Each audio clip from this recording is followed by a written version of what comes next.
There are several factors that are contributing to a delay in a likely delay in knowing the outcome of the election. One of those is the just sheer number of people who are expected to participate. All the models suggest very high levels of turnout for this election. So one piece of it is there's just more votes to count. Another piece of that, of course, is with the pandemic, the increase in the number of mail-in votes. Now, in Oregon, in Washington, people are used to voting by mail, and the infrastructure is in place to handle that volume.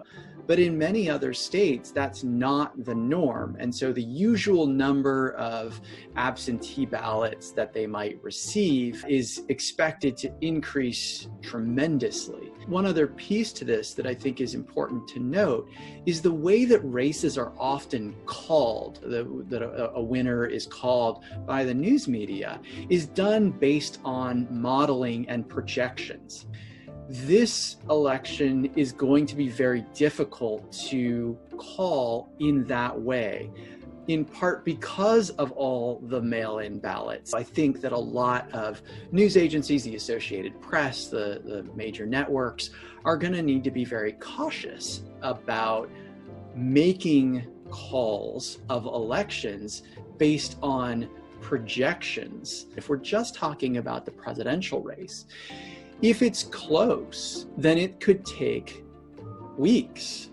If it's not close at all, then we could know relatively quickly. The time that it takes to count these ballots is not a sign of problems.